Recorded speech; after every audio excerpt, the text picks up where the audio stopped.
बिस्मिल्लाहिर्रहमानिर्रहीम। अस्सलाम वालेकुम स्टूडेंट्स, उम्मीद करता हूँ आप खैरियत से होंगे। स्टूडेंट्स, प्रीवियस लेक्चर में हमने टॉपिक किया था divergence of a vector function in curvilinear coordinates. आज हम करेंगे curl in a vector function of a vector function in curvilinear coordinates की कर्ल क्या होती है हमारे पास। तो स्टूडेंट्स, कर्ल और डाइवर्जेंस में बिल्कुल एक माइन्यूट सा डिफरेंस है थोड़ा सा। उसमें हमने क्या पढ़ा था, उसमें हमने डेल ऑपरेटर का डॉट प्रोडक्ट लिया था एक वेक्टर फंक्शन के साथ। लेकिन इस कर्ल में हम क्या करेंगे, इस डेल ऑपरेटर का हम क्रॉस प्रोडक्ट लेंगे वेक्टर फंक्शन के साथ। ये चीज़ जब हम फाइंड कर लेंगे तो हमारे पास क्या आ जाएगा, उसका कर्ल आ जाएगा। राइट स्टूडेंट्स, तो इसमें हम एक ए वेक्टर ऐड करेंगे सबसे पहले। वो हमारे पास क्या होगा, A one vector plus A two vector plus A three vector, ये हमारे पास ए वेक्टर होगा। और हम इस पे डेल ऑपरेटर अगर अप्लाई करते हैं, क्रॉस प्रोडक्ट अप्लाई करते हैं, तो हमारे पास क्या बनेगा, डेल क्रॉस सबके साथ अलग हो जाएगा, E1 plus del cross E2 plus del cross E3। अब हमने क्या करना है, हमने अगर ये तीनों वैल्यूज़ फाइंड कर ली और इस इक्वेशन में पुट कर दी तो हमारे पास ये चीज़ फाइंड हो जाएगी और ये हमारे पास क्या होगा, कर्ल होगा।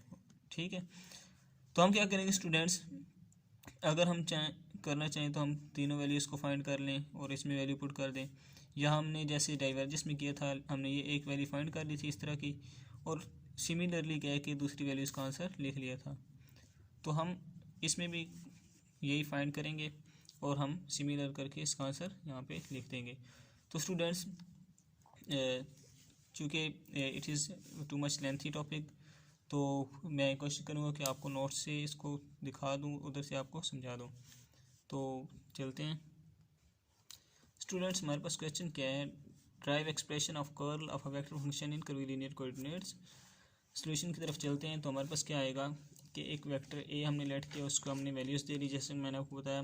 फिर हमने डेल ऑपरेटर को क्रॉस प्रोडक्ट लिया, फिर हमने वैल्यूज़ से अलग कर ली, इसको इक्वेशन नंबर ए का नाम दे दिया।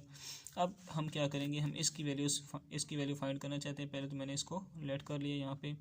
अब स्टूडेंट्स, E1 हमारे पास, हम यहाँ पे E1 की वैल्यू पुट करेंगे। E1 हमारे पास क्या होता है, H1/del U1। राइट, ये हम प्रीवियस वीडियोज़ में मैं बता चुका हूँ और हम इसको पढ़ भी चुके हैं कि हमारे पास ये कैसे होता है। मैंने आपको कल प्रीवियस लेक्चर में जब डाइवर्जेंस की बात की थी, मैंने आपको बताया था कि जो हमारे पास E1 वेक्टर होता है और डेल U1 होते हैं, ये आपस में पैरेलल होते हैं।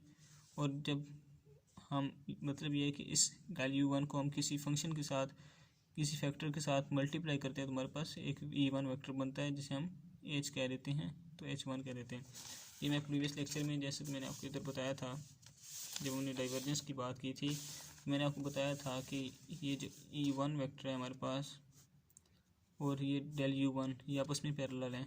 राइट, और E2 और डेल U2 आपस में पैरेलल हैं, E3 और डेल U3 आपस में पैरेलल हैं। तो पैरेलल हैं, जब पैरेलल होते हैं वेक्टर्स, तो इस वेक्टर के इक्वल आने के लिए इसको किसी न किसी फंक्शन, किसी न किसी फैक्टर के साथ मल्टीप्लाई होना पड़ता है। तो वो हमने H1 कह दिया क्योंकि E1 था, ये डेल U1 था। सिमिलरली E2 के लिए ये और E3 के लिए हमने ये बताया था। तो ये बात आज भी है, वैल्यू अप्लाई कर दी इसकी। अब हम क्या करते हैं स्टूडेंट्स कि हम इस वैल्यू को अलग कर लेते हैं और इस वेक्टर को हम अलग लिख देते हैं। आप लिख सकते हैं, कोई इसका इफेक्ट नहीं है। अब हमारे पास एक फार्मूला था, हमने कल भी पढ़ा था, कल हमने पढ़ा था डॉट के हिसाब से, आज हम पढ़ रहे हैं क्रॉस प्रोडक्ट के हिसाब से। इसके अकॉर्डिंग कि डेल हमारे, इसके अकॉर्डिंग एक फार्मूला हमने बनाया है। ये डेल दरम्यान में क्रॉस प्रोडक्ट, एक फाई हमारे पास फंक्शन होगा और एक बी वेक्टर होगा। राइट, ये किसकी इक्वल होता है, ये जो होता है, ये बी जो है इसका हम दो मरतबा क्रॉस प्रोडक्ट लेते हैं, एक मरतबा इस डेल के साथ और एक मरतबा इस फाई के साथ। पहले हम इसका डेल के साथ क्रॉस प्रोडक्ट लेंगे और फिर इसका फाई के साथ क्रॉस प्रोडक्ट लेंगे। अब स्टूडेंट्स, हम क्या करेंगे, हमारे पास इसके अकॉर्डिंग देखिए, ये डेल इसकी इक्वल है, फाई किसकी इक्वल है, इस A1 H1 की इक्वल है, और बी किसकी इक्वल है, डेल U1 की। तो फाई और बी की हम वैल्यूज़ पुट कर देंगे इस इक्वेशन में। तो यहाँ पे हमने बता दिया कि फाई की वैल्यू ये है, बी की वैल्यू ये है। यहाँ उस इक्वेशन में हमने वैल्यूज़ पुट कर दी, फाई की भी और बी की भी वैल्यू पुट कर दी। जब हमने वैल्यू पुट कर दी तो हमने कल बताया था कि जो एक डेल सिंपल फंक्शन होता है वो जब किसी फंक्शन के साथ अप्लाई होता है, क्रॉस प्रोडक्ट होता है उसका, तो आपस में ज़ीरो हो जाते हैं। तो ये जो है इसका क्रॉस प्रोडक्ट ज़ीरो हो जाएगा, तो ये होल वैल्यू हमारे पास ज़ीरो हो जाएगी। जब ये ज़ीरो हो जाएगी तो पीछे ये वाली वैल्यू रह जाएगी, ये हमने यहाँ लिख ली। तो अब इक्वेशन नंबर 1 वो थी जो हमने शुरू की थी। हमारे पास क्या थी, हमने कहा था कि हमारे पास A1 जो है ये इक्वेशन नंबर 1 हमने स्टार्ट की थी। तो अब हम कहेंगे कि इसकी वैल्यू चूँकि हमने फाइंड कर ली इस चीज़ की, तो हम कहेंगे कि इक्वेशन 1 बिकम्स, इक्वेशन 1 क्या हमारे पास बन जाएगी, वो बन जाएगी कुछ इस तरह से, क्योंकि इसकी वैल्यू हमने निकाल ली तो हमारे पास ये इक्वेशन नंबर 1 बन गई, इसको हमने 3 कह दिया। अब स्टूडेंट्स हम जैसे कि हमने कर्विलिनियर कोऑर्डिनेट्स में ग्रेडियंट की एक वैल्यू फाइंड की थी जो कि हमारे पास ये थी। तो अब हम ग्रेडियंट की वैल्यू को यहाँ पे यूज़ करेंगे। ग्रेडियंट का हमने फार्मूला लिख लिया जो कि हम प्रीवियस लेक्चर में प्रूव कर चुके हैं। तो हमने क्या कहा कि फाई की वैल्यू हमारे पास A1 H1 है, हम इधर पुट करें। ये वैल्यू कहाँ से, ये हमने ऊपर बताया था कि फाई A1 H1 है, तो हमने फाई की वैल्यू यहाँ पे इसमें पुट कर दी। जब हम इसकी वैल्यू इधर पुट कर देंगे तो हमारे पास कुछ इस तरह की इक्वेशन बन जाएगी। राइट स्टूडेंट, अभी हमारे पास इक्वेशन बन चुकी है। तो बेसिकली हम क्या करना चाह रहे हैं, हम ये वैल्यूज़ फाइंड कर रहे हैं ये वाली। तो अब इसकी हमने ये वैल्यू लिख ली, इसको इक्वेशन नंबर 4 का नाम दे दिया। अब हम नेक्स्ट चलते हैं स्टूडेंट्स। हमारे पास क्या होगा, देखें इस इक्वेशन को हम फाइंड करें, एक ये वैल्यू और एक ये हमें चाहिए, ये हमने फाइंड कर ली, अब ये चाहिए। तो ये फाइंड करने के लिए हम क्या कहते हैं, हम कहते हैं कि E1 हमारे पास है H1 डेल U1, तो डेल U1 इधर ही रहेगा, ये H1 इधर आके डिवाइड हो जाएगा, तो इक्वेशन नंबर 5 बन गई। हम कहते हैं यूजिंग इक्वेशन 4, 5 इन इक्वेशन 3, ये जो 4 इक्वेशन है और ये जो 5 इक्वेशन है इसको हम इक्वेशन नंबर 3 में यूज़ करते हैं, इधर वैल्यूज़ इनकी पुट करते हैं। तो इक्वेशन नंबर 3 हमारे पास क्या बन जाएगी, कुछ इस तरह से बन जाएगी जब हम वैल्यूज़ अप्लाई कर देंगे। अब हमारे पास क्या होगा स्टूडेंट्स, क्रॉस प्रोडक्ट है, तो हम क्या करते हैं कि इसको इससे क्रॉस प्रोडक्ट करते हैं। हमारे पास क्या हो जाएगा, जब ये H1 है, ये भी H1 है, ये आ गया डॉट, ये वैल्यू एज आ गई, और E1 का E1 से क्रॉस प्रोडक्ट आ गया, प्लस 1 ये H1 है, ये H2 है, ये इस वैल्यू एज आ गई, E2 का E1 से क्रॉस प्रोडक्ट आ गया। इसी तरह हमने प्लस ये लिख लिया, H1 H3 आ गया, ये वैल्यू एज आ गई, E3 का E1 से क्रॉस प्रोडक्ट आ गया। अब स्टूडेंट्स जब हमारे पास दो सेम वैल्यूज़ का डॉट प्रोडक्ट आता है वो इक्वल टू होता है 1 के, लेकिन जब दो सेम यूनिट वेक्टर्स का हमारे पास क्रॉस प्रोडक्ट आता है वो इक्वल टू होता है 0 के। अब ये E1 का E1 से अगर क्रॉस प्रोडक्ट है तो ये 0 हो जाएगा। और हमारे पास एक और क्या बात थी, E1 हमारे पास, अगर मैं इधर आपको डायग्राम में समझाना चाहूँ तो ये डायरेक्शन रखें हम, ये हमारे पास E1 E2 एंड E3 होगा। अब E1 क्रॉस E2 किसकी इक्वल होता है, E3 की इक्वल। E3 क्रॉस E1 किसकी इक्वल होता है, E2 की इक्वल। और फिर हमारे पास कौन सा रहेगा, E2 क्रॉस E3 किसकी इक्वल होगा, E1 की इक्वल। इसी तरह जब हम उल्ट इनकी लेंगे, E2 क्रॉस E1 करेंगे, मतलब E1 क्रॉस E2 था तो E3 बना, लेकिन जब हम E2 क्रॉस E1 करेंगे तो ये हमारे पास बनेगा माइनस E3। इस तरह E1 क्रॉस E3 करेंगे तो हमारे पास बनेगा माइनस E2। इस तरह हम E3 क्रॉस E2 करेंगे तो E1 माइनस वाला बनेगा। अब देखिए हमारे पास बना E2 क्रॉस E1, मतलब E2 क्रॉस E1 डायरेक्शन से उल्टा आ रहा है तो माइनस E3 आएगा, माइनस लिख दिया, राइट। बाकी वैल्यू एज है इसकी। अब इसकी वैल्यू एज है, लेकिन E3 क्रॉस E1 है, E3 क्रॉस E1 किसको इक्वल है, E2 की इक्वल है, E2 लिख लिया, ये 0 ख़त्म हो गया। ये जो वैल्यू है ये प्लस वाली मैंने इधर लिख ली और ये माइनस वाली मैंने इस साइड पे लिख ली, ये माइनस मैंने इधर लिख दिया। ये इक्वेशन नंबर बन गई मेरे पास 6। अब स्टूडेंट्स हमारे पास वैल्यू आ चुकी है, आप देखें तो ये वैल्यू हमारे पास आ चुकी है, del cross A1 E1 vector की वैल्यू हमारे पास आ चुकी है, ये आप देख सकते हैं ये। अब अगर हम सिमिलरली कहीं इस हिसाब से जो हमने वैल्यू फाइंड की उस हिसाब से हम कह सकते हैं सिमिलरली कि हमारे पास डेल क्रॉस E1 वेक्टर की वैल्यू क्या है हमारे पास, जैसे हम देखते हैं ये आई थी हमारे पास 1/H1H3 डेल, कुछ इस तरह से वैल्यू है हमारे पास कि 1/H1H3 del A1H1 over del U3, right.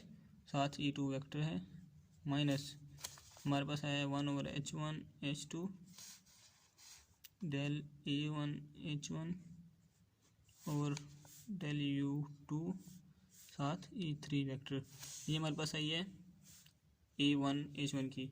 अब सिमिलरली हम क्या कहते हैं कि हमारे पास डेल क्रॉस E2 वेक्टर की वैल्यू क्या होगी और डेल क्रॉस E3 वेक्टर की वैल्यू क्या होगी, वो हम सिमिलरली इस हिसाब से देख के लिख लेते हैं, राइट। अगर देखें स्टूडेंट्स तो इसकी वैल्यू हमारे पास क्या होगी, हमारे पास होगा 1/H1H2 del A2H2 del U1 साथ ही 3 unit vector minus 1/H2H3 del A2H2 del U3 E1 vector, और इसकी हमारे पास क्या वैल्यू होगी, ये हमारे पास होगी 1/H2H3 del A3H3 over del U2 E vector minus 1/H1H3 del A3H3 over del U1 E2 vector. ये हमारे पास इक्वेशन बन गई है, इसको हम कह लेते हैं इसको हम कह लेते हैं B, इसको C कह लेते हैं और इसको हम इक्वेशन नंबर D कह लेते हैं, क्योंकि A हम ऑलरेडी लेट कर चुके थे।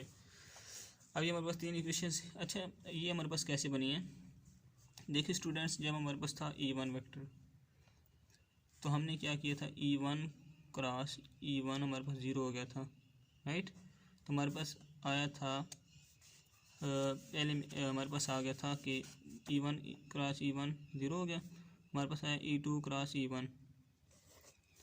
क्रॉस E1 हमने कहा माइनस E3 होता है, यही हमने कहा था।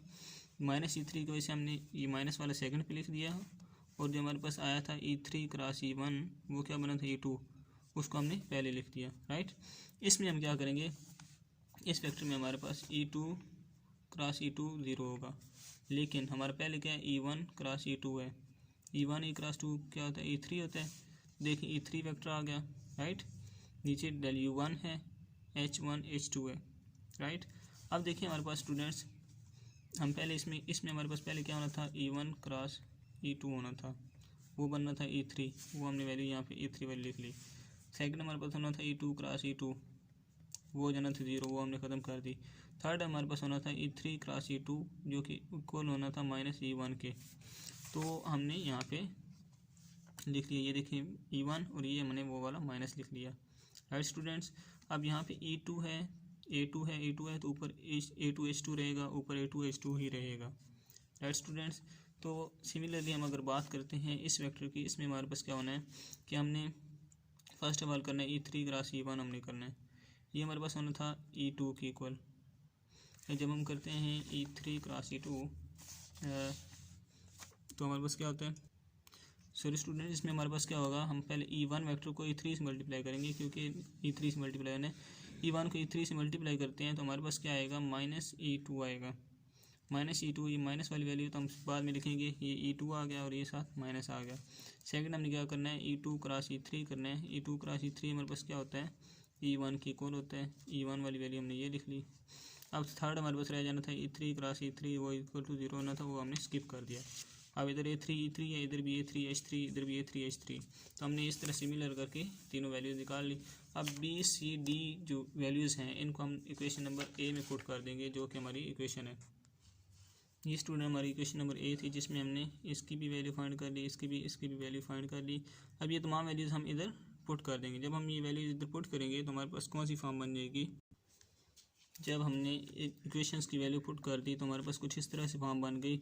हमने पहली वैल्यू पुट की, ये हमारे पास बन गई, सेकंड वैल्यू यहाँ तक, फिर थर्ड वैल्यू ये। अब इन तमाम वैल्यूज़ में हमारे पास क्या है, इन दोनों में हमारे पास क्या है, हमने क्या किया, इन दोनों वैल्यूज़ में से हम क्या करते हैं कि हम स्टूडेंट यहाँ पे वो वैल्यूज देखेंगे जिनमें ये चीज़ें सेम होंगी, तो वो उनमें से हम ये कॉमन ले लेंगे। जिसमें H2 H3 कॉमन आ रहा है वो ले लेंगे, H1 H3 जिसमें कॉमन आ रहा है वो ले लेंगे, H1 H2 जिसमें से कॉमन आ रहा है वहाँ से ले लेंगे।